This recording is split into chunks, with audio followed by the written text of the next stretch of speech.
SN madam রাগ করেননি, তুমি নিশ্চিত? মানে নর্মাল একটা মানুষের জন্য এক সপ্তাহ কোনো ব্যাপার না, কিন্তু উনি এসএন ম্যাডাম। এক সপ্তাহ পার হওয়া মানেই আমাদের পরিণতি খারাপ হতে যাচ্ছে। দুটো জিনিস সংশোধন করতে হতো, সেটা ফোনেও করা যেত, কিন্তু না, এজন্য আমাকে অফিসেই পাঠিয়ে দিল। ওনার সাথে দেখা করলে কেমন হয়? আমরা ওনার কাজ করছি, এটা বোঝানো উচিত, কি বলো? আমাদের মাঝখানে ওর আসা দরকার কি ছিল? হ্যাঁ, আলারার হাতে এতিমখানার প্রজেক্ট, দেমিরের তোর খেয়াল রাখা উচিত। ক্লায়েন্ট হ্যান্ডেল করার পরিবর্তে সেলিনারা আমার উপর নজর রাখছে। বুরাক, মিস্টার দেমির ওখানে যাওয়ায় তুমি এত রেগে আছো কেন বলো তো? মানে মনে হচ্ছে তুমি সেলিনের সাথে একা থাকতে চেয়েছিলে, কিন্তু প্ল্যান নষ্ট হয়ে গেছে। তুমি কি বোঝাতে চাইছো?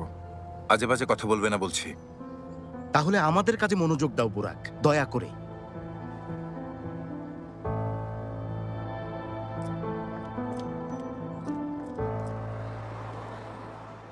ওকে কিছু না বলার জন্য ধন্যবাদ।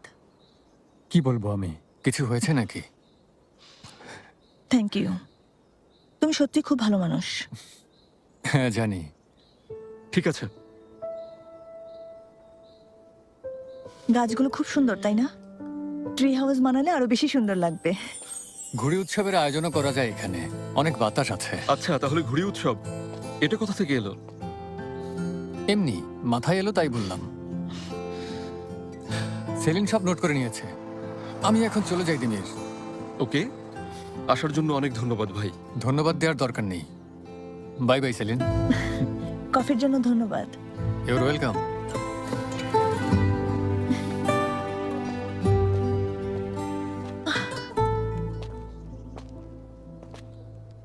ভালো ব্যবহার করিস, মেয়েটা অনেক ভালো। এই প্রথম তুই ওকে দেখেছিস?